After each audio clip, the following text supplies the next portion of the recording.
Welcome to the Trinity Force Podcast.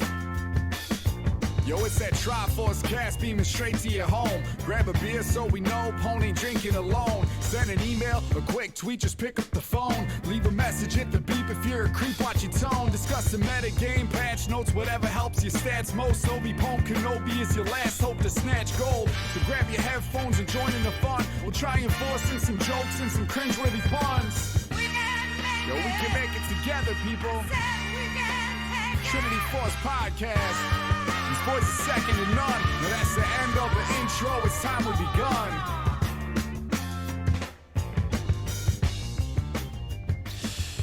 Hello, everyone, and welcome to episode number 812 of the Trinity Force Podcast. I am your host, N.A. Eric, and tonight it is me and Goose and Bomo, and we're going to be talking LCS Walkout and everything that's been happening over the past few weeks, because we've been focusing more on the patches and the in-game stuff, but there's been a lot going on outside of what's going on inside the PC as well and going on in the scene. So we're going to talk through some of that. But yeah, I mean, before we get down to business, guys, how you doing? Bomo, I'm loving the tropical background. For anyone who can't see it on YouTube, he is sporting one of the faux backgrounds that Discord provides. What's that one called? Like Discord at the beach or something?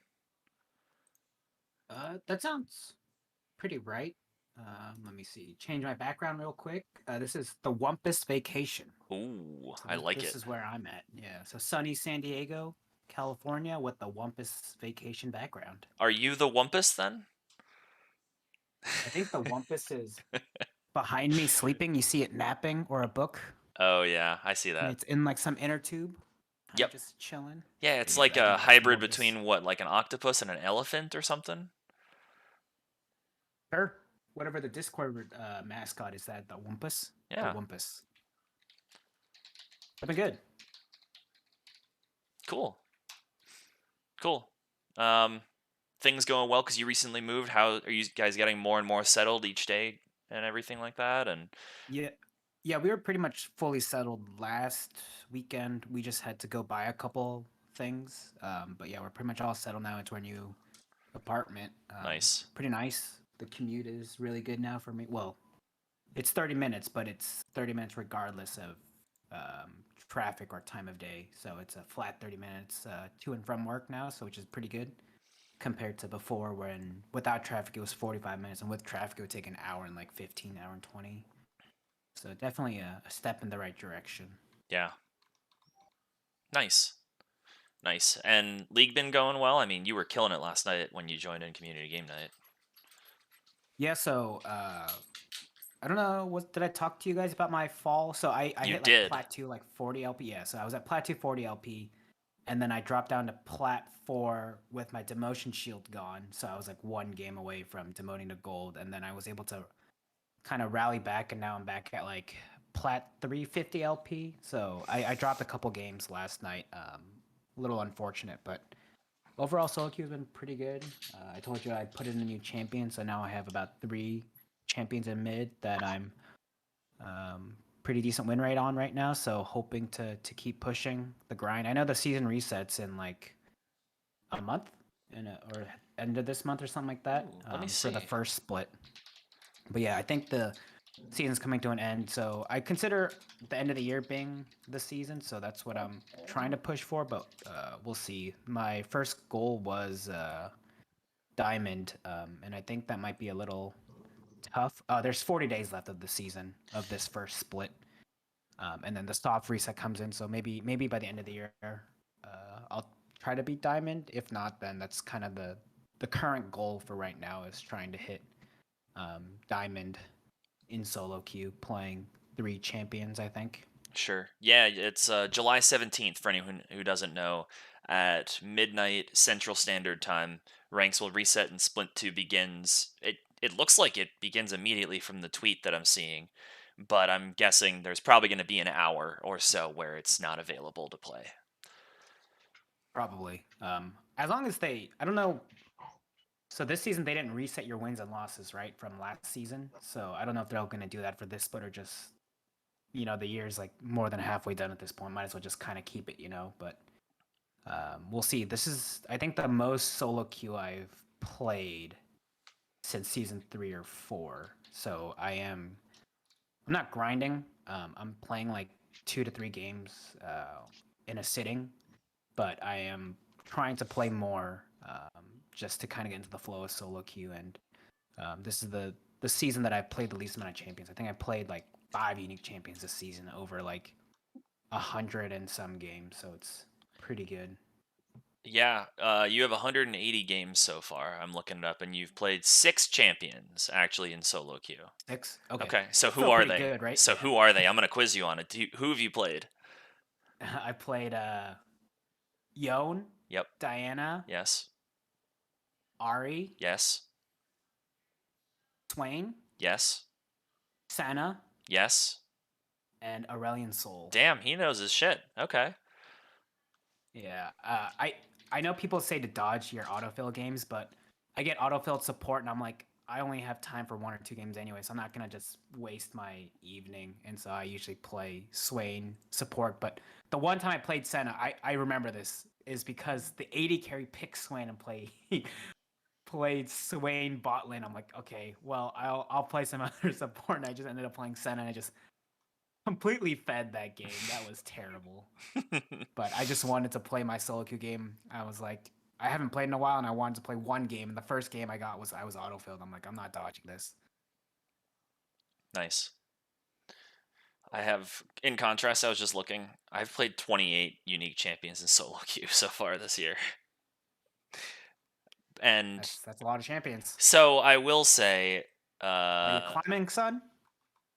overall I've climbed.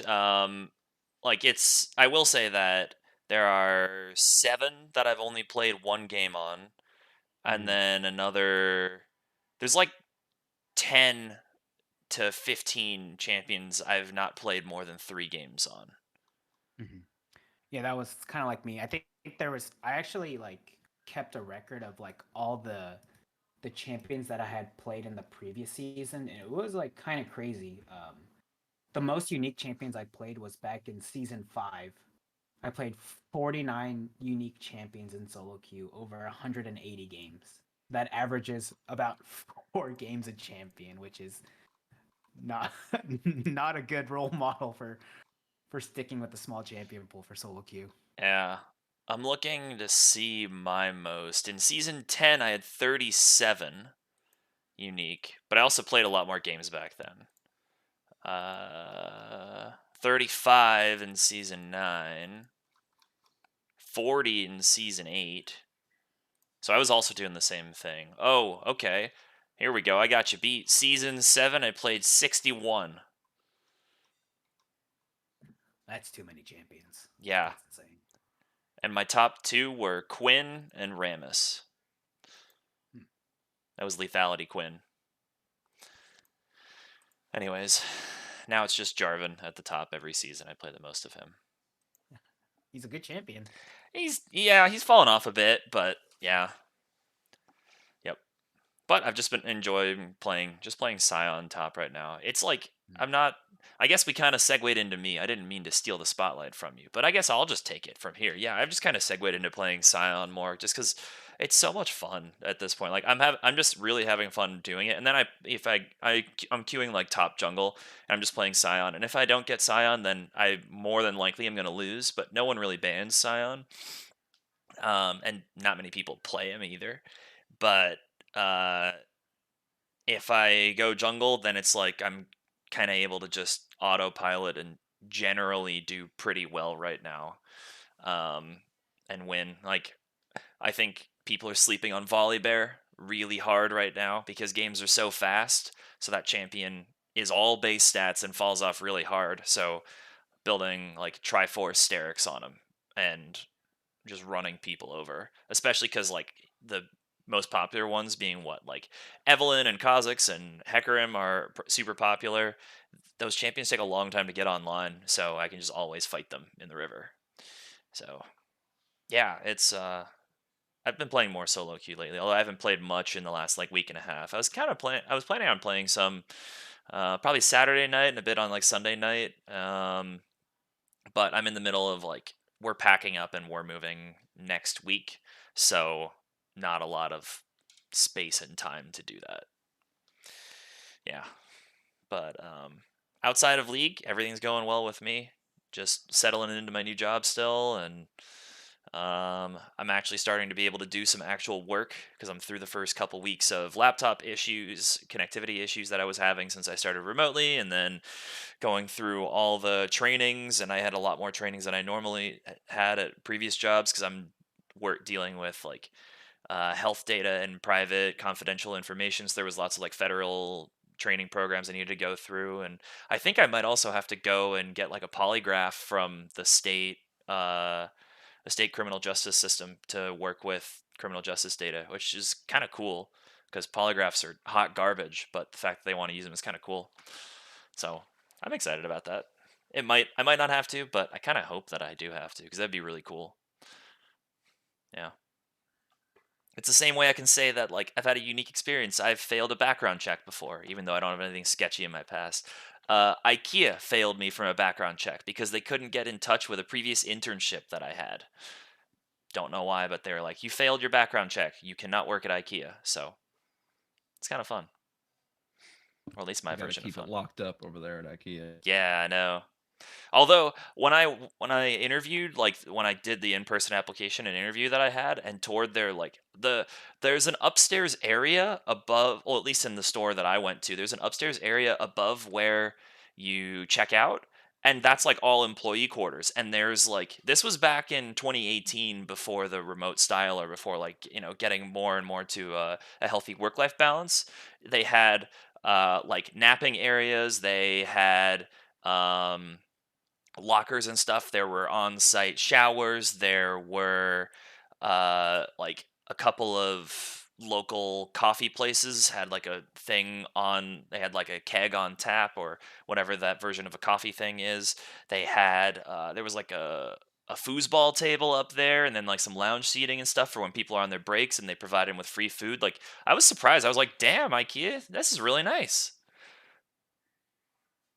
But too exclusive for me. They didn't want me. So, okay. I've talked enough about myself. I could keep going for a while. I've done whole podcasts on myself. So, I digress. Goose, how are you doing? I caught you mid drink. He just slurped down I'm some doing. coffee or something.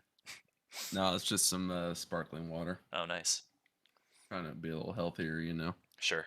No, man, I've been good. Been playing golf, working, playing some solo queue when I can. Nami is fucking busted. Really? Like, with anyone, or just, even just more with like the Lucian combo?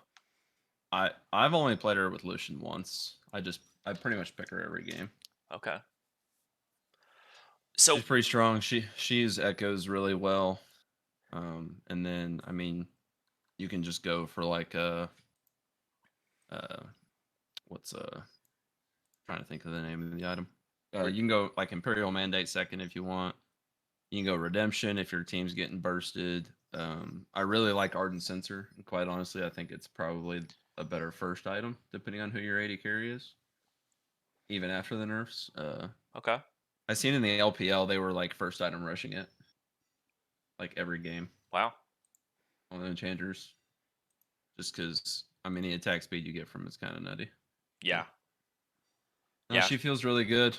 So what I about had like what? Sorry to oh, interrupt. Like, what about her feels so strong? Because I just looked her up just to see like, because a lot of times you're highlighting champions that are like pretty strong, but then you have like a twist on the build path for them. Nami's sitting like, right around like 49.5 win rate right now, even with like the items you're talking. So like, where do you think the disconnect is with people? Are people not playing it right? Is it picked too much? Like why do you think the win rate's not higher? I think a lot of it has to do like so mainly I started first time this season was the first year I really played Nami. And probably the first 20 games was just me trying to learn how to position with her cuz you have to be very careful with your positioning. If you get any sort of out of position to where you can't cast spells on your allies, you're useless and you're just I mean for lack of better words, you're a fish out of water. I mean, you just kind of get one shot. So Yeah. it was a struggle when I first tried to learn her. I mean, I lost like 15 games in a row just Damn. trying to learn how to play her. But then I won like 20 in a row once I finally figured out how to position with her properly. I think a lot of people go wrong with thinking that she is a typical enchanter that wants to scale. She scales really well, but her early game is extremely powerful, and people don't really. You really need to be aggressively using your W as much as you possibly can. That's And I know, is that the heal and the yeah, damage? Okay. yes, it's like the damage. It's called ebb and flow. It bounces around, and you really need to make sure that your 80 carry is in good position because it can bounce 3 times. So it can bounce from the enemy to you to your ally and heal both of you. Oh, I didn't know it. I mean, I knew it bounced. I thought that if you use it on yourself, like so if you start with the heal version, it goes heal damage and then has to go to a heal. But if you did it on a damage, it went damage, go to a heal, and then has to damage someone else or it didn't bounce. That was my understanding. Yeah, so it used to work that way, and then they recoded that it can just bounce 3 times. Oh, that's Unless you sweet. now if you self cast it, it won't do anything but just damage. Mm. But then you can also use it like say your 80 carry is positioning forward, you can bounce it off them to hit somebody, and then it'll bounce back and heal your 80 carry again. Okay. Gotcha. I did not know that. Like those are the nuances that you really pick up when you play a champion a decent bit. Damn. And then like a lot of people will never use their E on themselves. So a good trade that I really like to do is I'll just E myself. I'll walk up, I'll auto, and then I'll W them to damage, heal me again. I'll auto again, so they're slowed again, and then I'll land my Aqua Prison, which Mm. is the Q. So I mean, it's just like really understanding your limits on the champion is where people go wrong. Sure. Yeah, she's There's not. a lot of games I die a lot because I'm really trying to push. Because if she falls behind, she's useless. Her heal is not that much if she falls behind. So you really need to push the pace of the game. And she's really, I mean, she just uses all the items that are strong right now pretty well. Yeah, and she has a lot of build diversity, like you were kind of speaking about at the beginning too. So you can definitely fit into most any team comp for whatever's happening. And overall, I think if you can't land the Q, you just can't play Nami because it's such an integral part of her kit. Yeah. Yep. Now it's been pretty good. And then I might have to change my name to Papa Goose. Why is that? I got a baby girl on the way. Congratulations. That's awesome. Congrats. Yeah, thank you. Yeah. Finally have an 80 carry to play with that won't inch you. Let's go. Let's go. That's really cool. We're super happy for you. Congrats again. Yeah. Yeah, last Saturday we did like a gender reveal. It was pretty cool. It hit like a chalk golf ball that had pink chalk inside of it. So when it hit it, it exploded. That's It was pretty cool. Were you? I mean, obviously, you're happy that you're gonna have a baby girl. Were you hoping for a girl? Yeah. Okay. Nice. Yeah. Nice. Cool. Well, we're super happy for you and your family and all. And you'll get, we'll give you 1 week off from the podcast, but other than that, no time off. No, no PTO around here. This is IKEA. Yeah. Yeah. No, yeah. Cool. So, let's move from that extremely happy news to some less than happy news. So, we want to talk about the LCS walkout that's happening and it being delayed and everything like that. So, how up have you guys been keeping up with this news as it's happened? Pretty much all day. I got Twitter refreshing so I can get all the updates. I don't have that detailed updates. I kind of just know like the major players in terms of their thoughts and opinions, as well as kind of the reasoning behind it. But yeah, I don't have like the up to date live thing. I do know like Riot pending like suspension of the summer league, depending on how this walkout goes. But Yeah.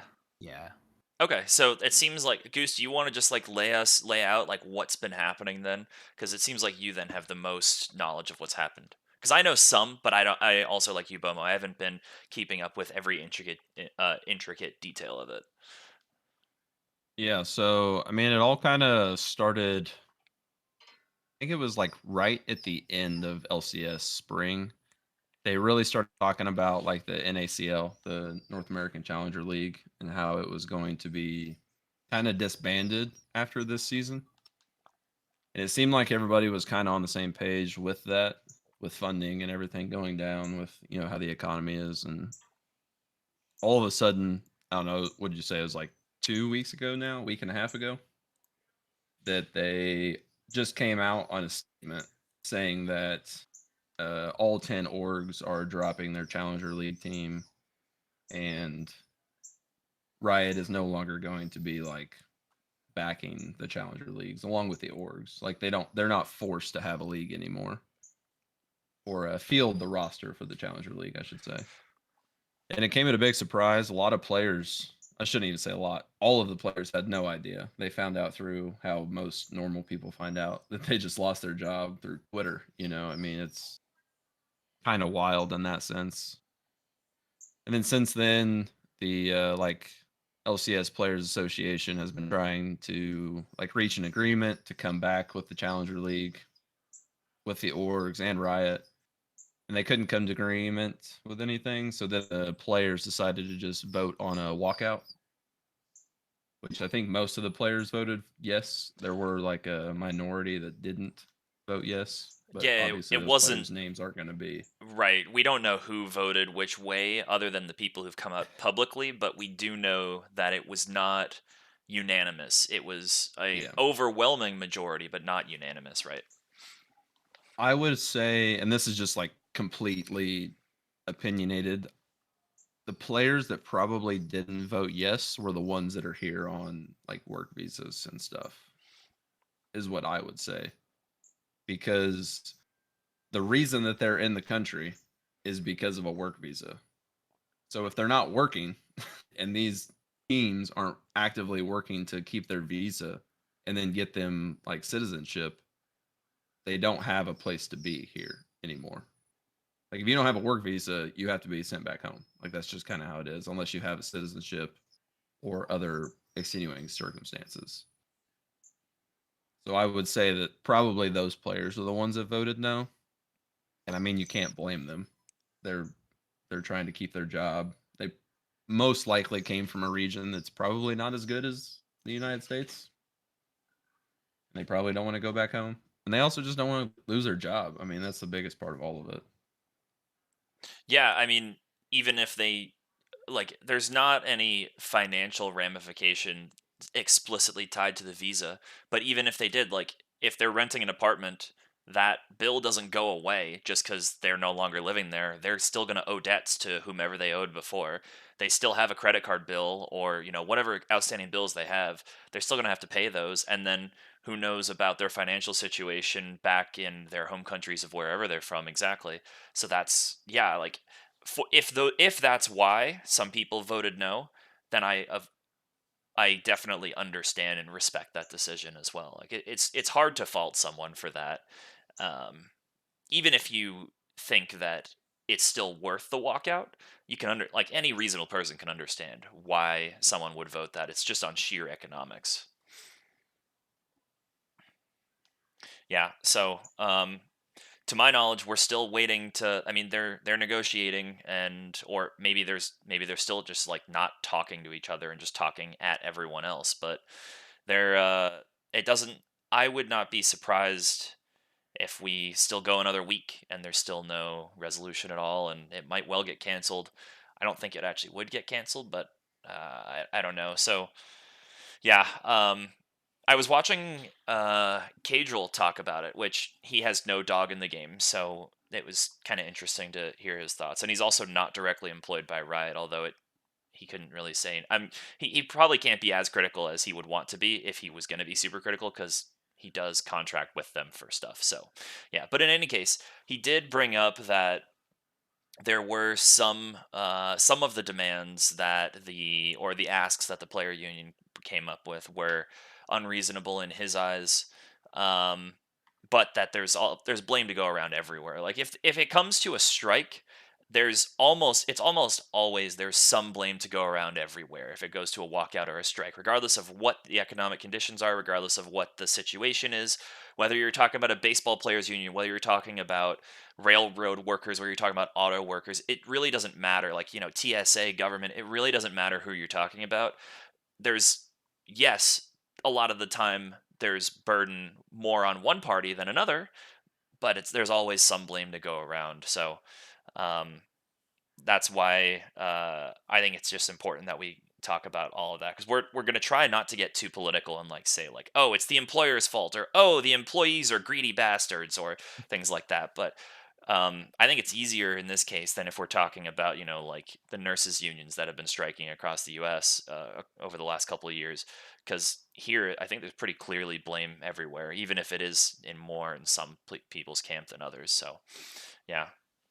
Well, and I think you also said the biggest problem, without actually saying it, is they're not a union. They're just a players association. They have no real power in the situation. I thought they were a formal union. I didn't know that. Okay. No, it's the LCS Players Association. They're not a formal union, nor do they have like actual representation inside of Riot or within the organizations. All it is just a head of the players that represent the players in a like general fashion. So The- for lack of like so it's basically like to put this into as informal as it possibly is. It's basically as though you're the head of like a Facebook group or a social club that actually has yeah, no power. exactly. Okay, wow.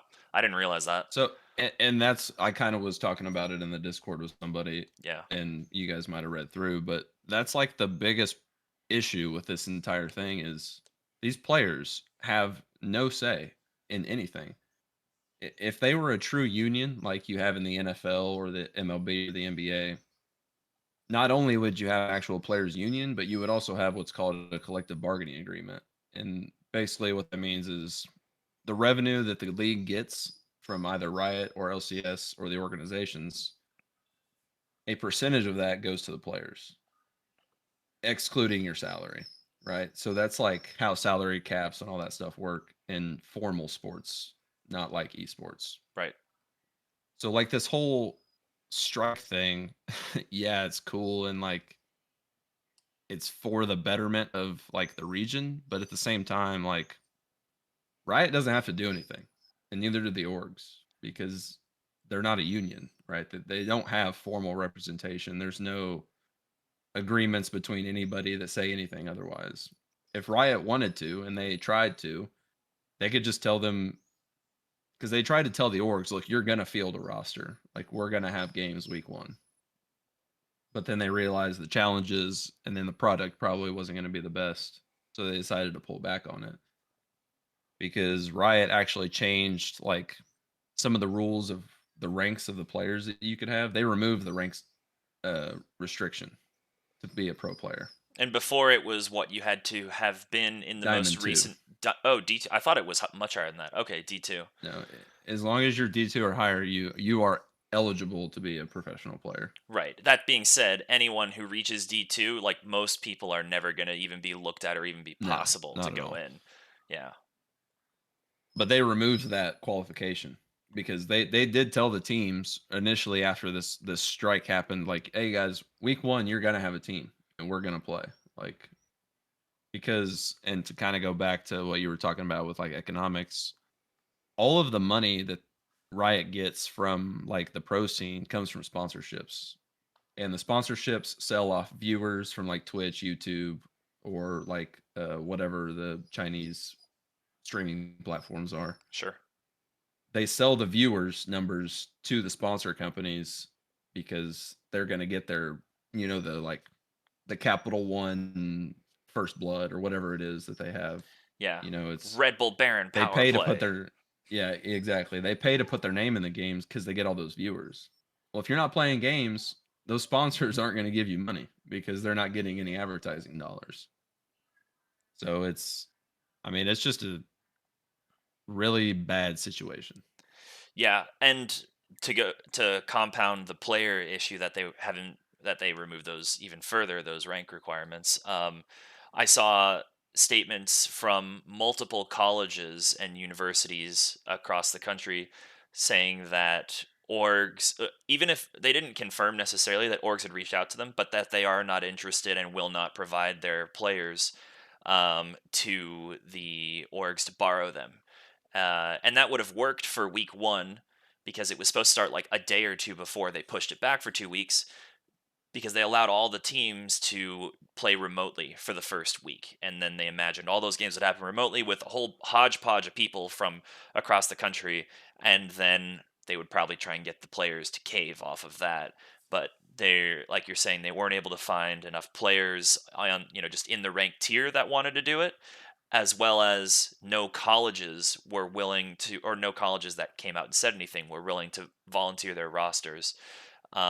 And that's probably a good reason. That's probably a really good thing for a bunch of reasons. And if you're wondering about how about college organizations and their league teams have to be careful with some of the league, with some of the actual organizations, you can go back and listen to our episode last summer when we talked with the director of the esports programs at University of Colorado, San Diego. So small plug back there, maybe like 50 episodes ago or so. But yeah, like the orgs kind of ran out of time, it seemed like, to put teams together, and that's ultimately why it was pushed back 2 weeks. So we're 1 week into the 2 week, I think so now. So games are Yeah, it was supposed to supposed to start start. last Thursday. Yeah, so it's supposed to start either next Thursday or the following one. I don't exactly know how they did it, but um, I don't I don't know. I don't see much of a resolution coming out in mind here, but yeah. Boma, what are your thoughts? Because we've been kind of hogging the limelight, hogging the mic a little bit here. I think it kind of stems from, I want to say, just Riot's fault in general, right? So I think this leads all the way back to Riot not allowing anyone to sponsor Riot events. And that kind of starts this whole entire issue where I was reading the Riot guidelines. If you want to sponsor a League of Legends event, and the only way you can sponsor an event without any Riot approval is by having the cash prize be less than $10,000. So that's the only way you can sponsor a Riot event that isn't approved. Anything above that needs Riot approval from Riot Games and a license. You have to pay a licensing fee to broadcast a League of Legends game that you are coordinating. And I think that puts it in a really tough spot where you're already limiting the exposure of college teams, right? So colleges, I don't think they really get broadcasted at all until it's the finals. So you lack broadcasting there, and the Challenger series are also hardly broadcasted. Like, we barely even talk about the Challenger League at all, if any, if we talk about them at all. And I think forcing an LCS team to field a Challenger team is bad for the development and growth of League, because if you're forcing an LCS team to field a Challenger team that they don't want to, they're probably all going to be washed players who are just taking up a spot, who are just there to soak up a paycheck, right? In my opinion, the minor leagues or like Challenger series shouldn't be a way for you to just kind of live comfortably. You need to have some sort of incentive to like improve yourself, to maybe reach up to higher echelons or like aspirations. And so I guess one of the asks was to make the minimum wage of a Challenger Series player $60K a year, right? That was one of their asks to have a Challenger team and roster. So if you just look at the money in that sense, fielding just a team of 5 players without any coaches is $300,000 a year per Challenger's team, and I feel like that's way too expensive for the product we get out of a challenger series, especially if there's no good way for these challenger teams to get revenue. Like in minor leagues, right? I was looking up some like minor league like salaries and stuff. Like in the NBA next year, the minimum G League salary is 40K, and I feel that's for an established sport with a minor league um, environment that that seems low in my eyes, but relative to the LCS and the Challenger Series, that's it doesn't make any sense why the Challenger players are getting paid so much more than um, an NBA G League when the G League has been pretty much established in the NBA scene for a decent amount of time. And I was another one I was looking at was like a minor league baseball, and Yeah, I think I know their about those a average lot. Yeah. salary, yeah. So I know they're also pretty much on the lower end. I think if you're looking at the minor league scene in general, LCS challenger players get paid more than all these other established sports who have a minor league team. And I feel like that's, in a sense, I understand that you have to ensure that the players are have a livable wage, but I feel like the challenger players isn't a shouldn't be a retirement home for LCS players in a way, right? I know it's a unique career in that you start off really young, right? 16, 17 years old, you play in the LCS and maybe you have a good 4 or 5 years, and you can use the time when you're done to either stream or do something else. But I know a lot of the argument around the LCS players is there's nothing driving them for higher aspirations in NA. It seems like so NA is kind of just happy with their paychecks. Is kind of the stigma maybe that's being thrown around. And I feel like the Challenger series of having an established salary is gonna make that even worse, especially without any revenue for getting that type of money. I think maybe if Riot were to allow more broadcasting rights and allow schools to have a Riot sanctioned event type of thing and just have in general have more exposure. Who cares that the prize pool is $12,000 and you need to pay Riot for like why is that even a thing? That doesn't make any sense to me. Like how do you expect your game to grow if you're limiting who's allowed to show your game and who's allowed to participate in those events? I think that goes a lot to how Riot's view is of their IP, their intellectual property. I talk about with my cousin a lot who used to play League, and he now plays a lot of Valorant, but like he talks a lot about how he thinks the single biggest mistake that Riot has made with a lot of their games is that or the ones that he's played as well, is that they don't allow for they control their IP too centrally, and they don't allow other people Mhm. to experiment with it. And what I mean by that is not that like they shouldn't, like they can't allow people to rip off their game. Like it's not that at all. It's that, so for example in League of Legends there's no user generated content. So if you were to go play uh a custom game of let's just use Civilization for an example, like Civ 5, Civ 6, whatever. People used to play, they'd go in and change some of the rules, and there'd be different rules, and sometimes it's informal, sometimes it's formal. You would go into, like, StarCraft was a big one back in the day, where people would create, they would have like map editors, and you could create the different maps you have and have different game modes where you create it. I mean, that's where the first MOBA came from, was a StarCraft user generated game where people controlling monsters in some way, monsters and entities. To That was where MOBAs came from, was a StarCraft generated map. Halo is the same way, where there's a big scene for custom games and different things like that. Or so, like, Riot doesn't allow for people to go in and take, like, here's your stock standard League of Legends map, here are the the assets that you could place on it and the additional rules you could put onto the map. They always control it very centrally through, here are the balance patches, here are the new maps that you will have access to or you won't have access to in the game modes. It's very centrally controlled, which allows for you to get across what you want for your vision of it very easily, but it doesn't allow for a dynamic environment very easily at all. Or if it does, you're going to have to pay a lot of money to get that through, because instead of having, someone develop, like some coder, just like someone who has a side project to build a different map because they really want to see if people would like it, or just say they want to play it, then now you have to pay a team of developers for a year to put that all together. So I think that also goes to their events, is that, like, if it's a small enough bounty, small enough environment, then they don't care, because there's nothing that crazy that's going on with anything under 10K generally.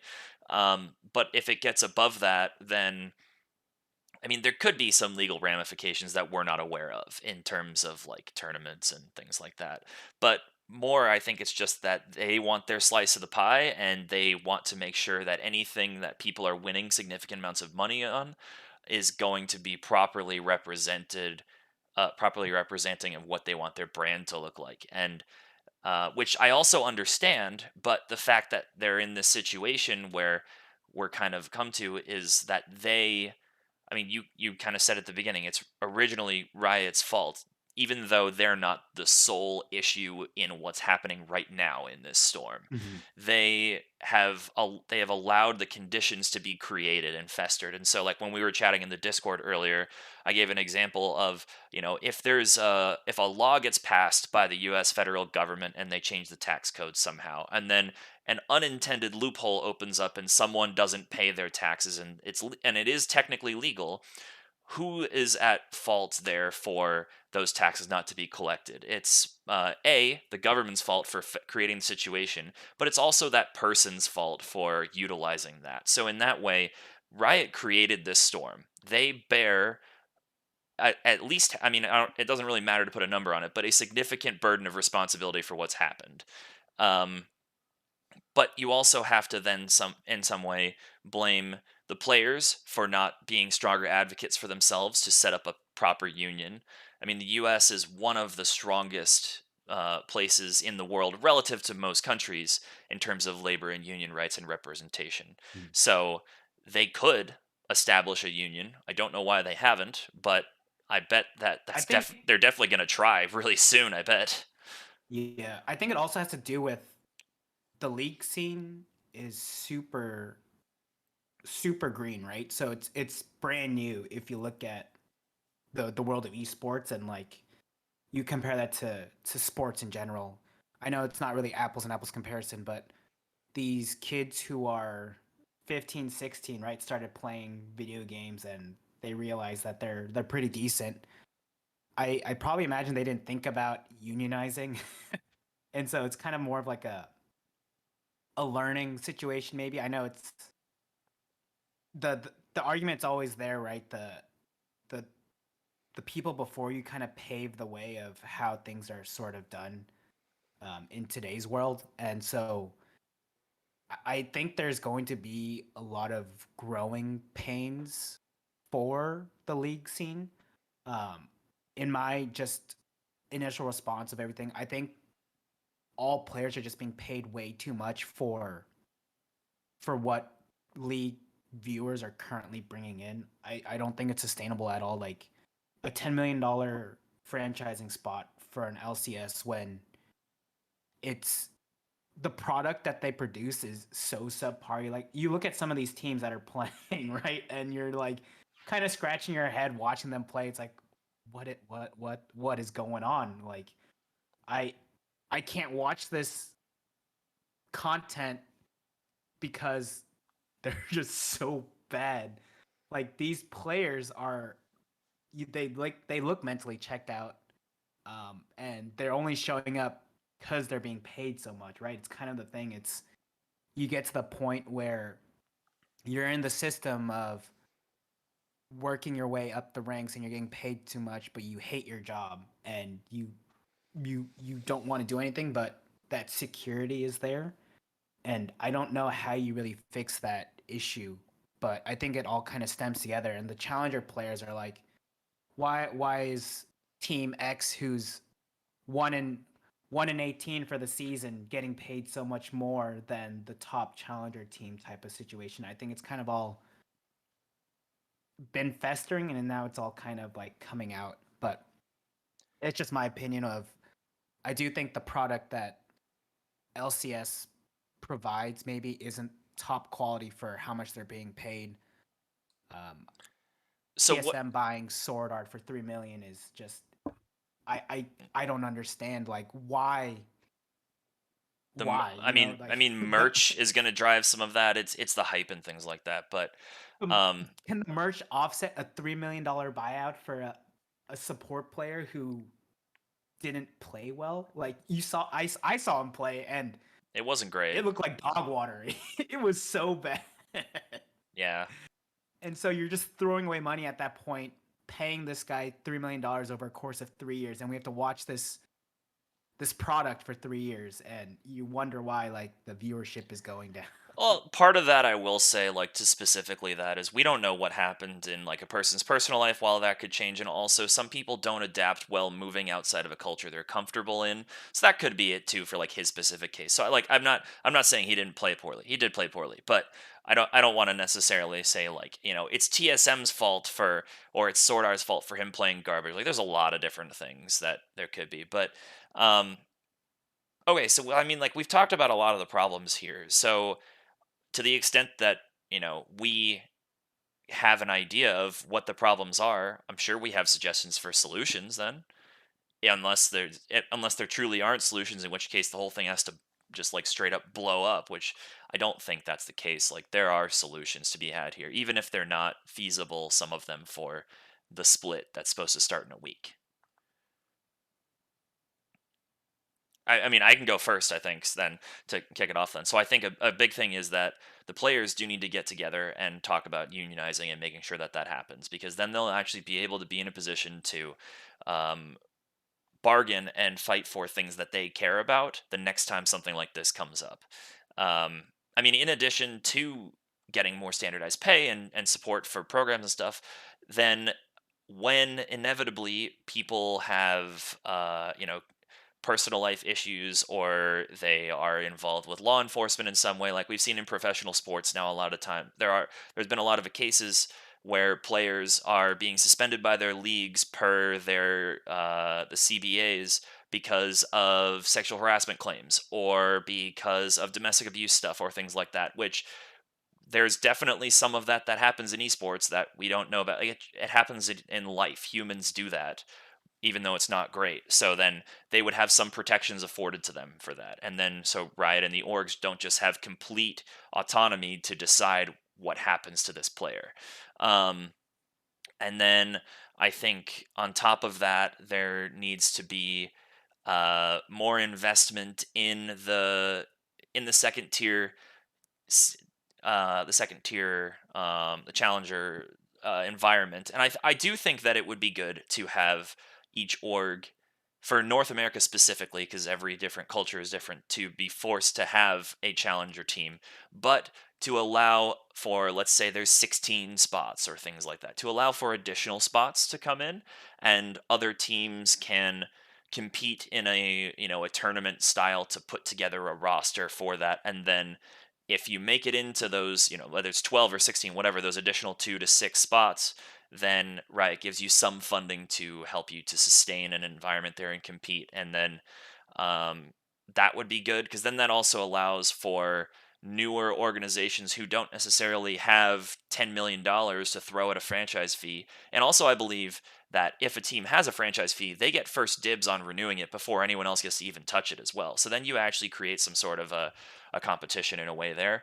But I think the biggest reason why I think they need to have a forced system there is just because of the way that North American sports work.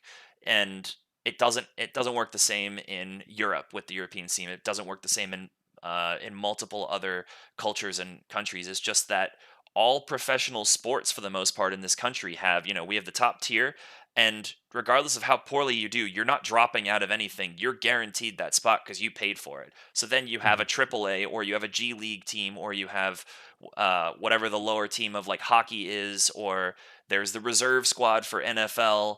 There's like all these teams where basically we only have the professionals and their feeder teams that are also owned by the professional organization itself, and then a collegiate system. And that's it for North American. That's just the way that we do sports here in the US and in Canada. And I'm not saying it's the best way, but that's the only way I think to really incorporate a challenger environment into the North American cultural sports scene, as opposed to what I would love is that if they had a relegation system like you have in European soccer, or they used to have in LCK, or I think they also used to have that in LCS, and I know orgs complain about that. They didn't love it, but field a better team of players then, guys. If you don't like it, then don't fucking get relegated. I sort of agree with the Challenger Series being larger teams, but I do think you don't have to force the LCS teams to field a Challenger team. In my eyes, it should be opting in. But if an LCS team opts into a Challenger Series team, Riot will help pay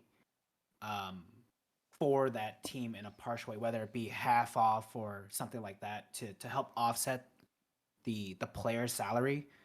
And that way you can get a group of guys who want to try to compete against these challenger teams, and you're feeding more into the system. Might as well let the top collegiate teams, like the top 4 collegiate teams, also be a part of it, plus like any like disguised toast type of teams, Right. who want to buy in and play and make it like a 20 league team, Swiss style format, where you're all playing against each other and going up the ranks that way. But I think it's already in a unmanageable spot by having franchising.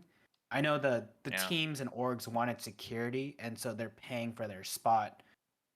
But at the end of the day, if you're watching a team not perform year after year, well, I know Golden Guardians has gotten better, but before Golden Guardians, right, they were constantly 8, 9, 10th place team. And when Riot did the thing of the best of threes and showing different streams, like, there was clearly evidence that there was no interest in some of these teams when they're playing because they just had no viewers. And I don't know how you fix that after you've established franchising. Ideally, as you were saying, relegation and promotion is the best way, but to these orgs, do you refund them a certain amount of their payment? It's like, you couldn't field a good team, so here's 75% back. And so it makes it more of a tougher, or you penalize them, like or you could penalize them. Yeah, it's carrot or stick. It them. depends on which way you want to go with it. Or I mean, if they have other issues and they can't field a good squad because they don't have a good fan base or things like that, then they might have to be like, the analogy I'd put is like the Seattle Mariners who have to overpay for players because they're so geographically far away, and they've never had they've had like 3 or 4 successful teams ever, and even then they haven't been that successful. So you have to heavily overpay players to go and play for them, and that might be what Immortals has to do, is to overpay players to go there, because like, who is good and looking at teams and saying, I want to play for Immortals? No one was gonna say that. Yeah. Not to say, I'm not shitting on Immortals. I'm just using them as an example, right? Yeah. I do think it's also hard too, because a lot of sports is region based, right? Yeah. So a lot of us, we root for our teams. Either we grew into the household, or we're in an area where we're rooting for a team, and that's really just not feasible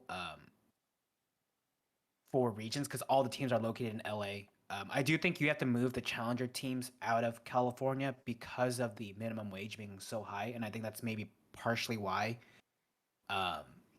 the LCS Players Association has these asks for challenger players. But are the players actual employees, or are they independent contractors, I wonder? I think they're asking for set salaries for Challenger League players, but I don't know if that makes them employees or not. Because Yeah, I just wonder Who's because salaried? if they're salaried, then if let's say they're getting 60K a year, they're Mhm. paying, the employee, the player is paying FICA taxes. For those who don't know, health insurance and social security taxes that come in as normal income. And then for up to like $108,000 or something, your employer also matches that. So that's not like the salary is 60K. They have Mm. to provide them health insurance, they have to provide them other things. So it's really somewhere in the ballpark of like 80 or like 85 is my guess for a $60,000 salary. Mhm. It's more expensive than that than it is on paper as well. So that inflates it as well. And that's also they're also in California in LA, right? And that's even more expensive, just the cost of living. So if the Challenger Series wants to really thrive, they have to go to a not a high cost of living area in order to have housing for them. Like I wouldn't mind it if the Challenger players were being paid, I don't know, 35K a year, but they had guaranteed housing and Yes. food, right? So that's kind of the thing too. It's like if the orgs who are willing to have a team in the Challenger series with up and coming talent, they need to provide housing and food for these players, and on top of that, they get paid 35K. I feel like that seems pretty reasonable in my eyes, because you have the 35K before taxes to use on whatever you want when you're 16, 17 who's dropped out of high school. Yeah. If that's the route you want to take. Otherwise, there's the college scene that can feed into a lot of these tournaments as well. If you include a college teams into the challenger pool. Right, and and then at 35,000 you're also eligible for certain federal assistance programs as well. Like if someone Mhm. was willing to go that route, because there are some social stigmas that are wrongly placed with those, but you might be eligible for food stamps, you might be eligible for cash assistance, you might be eligible for rent control, et cetera, et cetera. So it's the Mhm. 35K when they have I guess guaranteed housing, so the rent control doesn't matter, but guaranteed housing and food inflates that value, as well as the additional federal assistance they could get for just like being someone who's only earning $35,000 a year. Mhm. Yeah. Goose, we've been talking for a while and you've been patiently listening, so thank you for that. So I think I left out a pretty important piece of information whenever I was explaining everything because I hear what you guys are saying. Riot has been giving these teams $2.5 million a year for operational costs, and that can go to building, it can go to player contracts, it can go to whatever the teams want. There's no stipulations. $2.5 million. Yeah. That is more than enough money to operate your team. Oh, hell yeah, it is. So this whole, and that's where I was kind of getting to on like the Discord thread we were going on, was Mhm. that Riot gave them this money with no stipulations on how they could spend the money. And I think that is where I blame Riot most of all, because all these teams did was, in the Sword Art example, blew that money on Sword Art instead of using it to spend on other players or resources or whatever else you needed. Another thing I seen the other day was Thorin. You guys know who that is? Yes. So he sent out a tweet saying since franchising, which was in 2017, 2018, Something like that. player contracts have added up to $185 million. LCS has brought home in like revenue $80 million. Okay, yeah, that's a Not problem. sustainable. So I think that number, like those two figures alone, sum up the entire causation of the problem. Mhm. We hit like this bubble where we were paying perks $10 million to finish fucking fifth place in LCS Yeah. and not make it to Worlds. It's just like, and that's where I go back on like blaming the players. Is I'm never gonna blame somebody for taking as much money as they can, but at the same time, you have to realize that taking a astronomical amount of money has repercussions when your scene does not generate that much money. And I'll go back to it again. If they had a players union and a CBA, it would be salary caps in this league. And I think that is the biggest thing that the LCS needs is salary caps. I seen something the other day also that JDG, the LPL team that just won MSI, is paying $37 million a year for their team. Holy what? That sounds crazy, and it is crazy. we also don't know the economics of how much the LPL or the Chinese government shares with them, so I'll reserve judgment on their revenue. But like, holy Christ, how much money do they even get for winning MSI? That maybe pays for a portion of their roster, but They got probably 500K for winning an MSI max. And that's for the entire organization. That doesn't cover his game check for for night, in the mid lane. It's like the money is insane in some of this, and it's just there's so many problems in so many places, and it just all goes back to the complete mismanagement from Riot and the organizations as a whole. So the MSI prize pool this year was 250,000 for all teams, and the winner takes home 50K, and that's the space before people start buying loot that goes towards the prize pool. yeah, I don't know if so. Yeah, that was before that. I don't know if this is per person, like so it's 50,000 per player on the winning team, or if that's 50K for the No, that's the org. total. That's the total prize pool. Okay, because Worlds is way higher than that, isn't it? It's only Mhm. like the total prize pool for Worlds is what, like 5 million usually, I think 3 it million. starts at like one point something is the base, and then as you're buying like the skins and whatnot, that contributes to the prize Yeah. pool. But the starting amount is I think closer to like 1.5 or 2 million or something like that before all of the other skin revenue. But yeah, So it's really here, I small. I found where the prize pool of how much each team earned. So for finishing first at Worlds, DRX got 500K as a team, and then T1 finishing second got 337, and then the two teams who finished third and fourth got 180. Then everyone who finished tied for fifth, so the fifth, sixth, seventh, eighth, who lost in the quarters, 101, 250. And although it's no, that's not 100% right, because there's also like, yeah, I don't quite know. But the top prize was 500K. The lowest was the Istanbul Wildcats at $16,875. So there's a big gap there, but I thought it was a lot higher. I thought we were a little over a mil for the winner of Worlds. So that doesn't even, No, yeah, it's like like 500K, that's not enough for their rosters at all. no, and like that's the other thing is like winning events and winning tournaments. It's not about winning, right? I mean, it is about winning. It's not you're not winning to win the money. You're winning to get the exposure, right? Right. The the thing that pays all the bills is us looking at our screen. Like Yeah. and however that algorithm works of me watching Twitch, even though I don't spend any money on Twitch and that turns into money. I don't know how that works, but sponsorships is mostly where that money comes from. But Ad revenue. it's just we hit a bubble and then COVID happened and everything got depreciated in value and these players were making astronomical amounts of money. I mean, you look at the TL roster, it was like $21 million for that TL roster. To not They make had, worlds. they had like Alfari and whoever else was on the team. It's like $21 million for a Yikes. team to play League of Legends when Riot is only giving you $2 million in operation costs.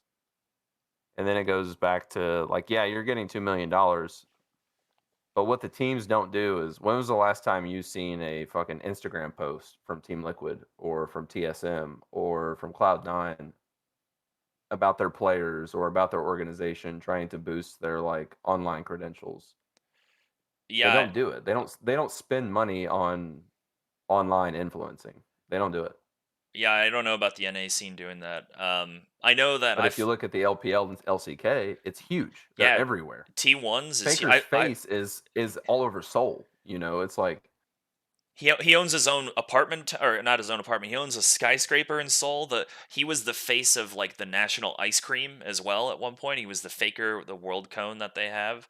He has Faker yeah. Tower and stuff. Like, yeah, they promote him everywhere. Like, if they're and their streams are huge. The individual players, they're like, it comes out on Twitter. It's like, oh, here's the stream for the upcoming week, and then it's a link to it where it's like where each of the 5 players, their times at which they're streaming, and a couple different time zone comparisons for them. And Yeah, it's I don't know about the LPL, but I'm not surprised it's the same. And the other LCK teams do a lesser version of that than T1 because they're T1, but like still they're yeah, these Eastern teams and European teams as well are putting out the word of where their players are, like generally what they're doing, like here's how you can support players, all this sorts of stuff. Mhm. Give me like it's kind of funny, like before even franchising, right, in 2017, a lot of these teams were doing a lot of these social media stuff. Like I think one of the most interesting pieces of content was Team Liquid's Breaking Point. Like their documentary of how the team was just so dysfunctional towards the end because they kind of like they kind of just all tilted at the same time, right? And you saw it in the play. And it's a documentary about how this team that was on the verge of being a really good team to represent NA just kind of fell after not qualifying for Worlds, and the next season was just a complete cluster. And like that was super interesting just to see the dynamic, like the last dance of Team Liquid type of documentary that they post on YouTube. And I still think that that was one of the most interesting um, things in media content. But now I don't see any YouTube videos at all from these teams. Like you don't hear anything about player bios. You get nothing about the person who you're watching on the screen in terms of their personality and what they do, what they did before league. It's just kind of a everyone's kind of the same person Yep.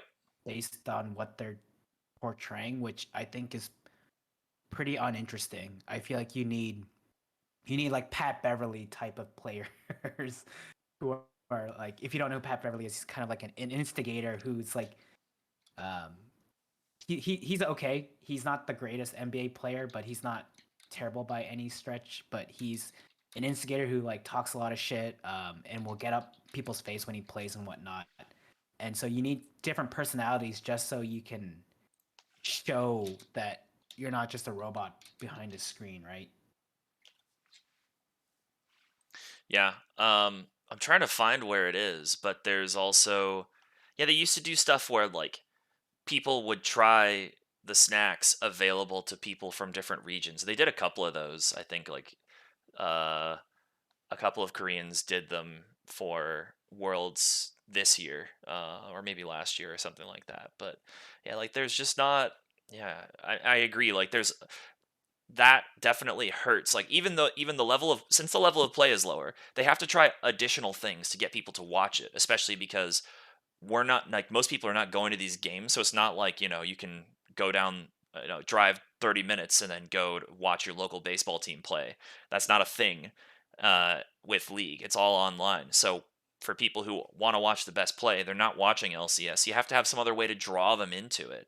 And if you're not going to have personalities, then I don't know what the hell you're going to try and promote to get people to get eyes on the screen there other than like and it's not like you could do like, oh, if you're watching it this time you get a money drop, because then there's going to have bots that people are going to program bots that just troll for those and sit there. So I have no idea.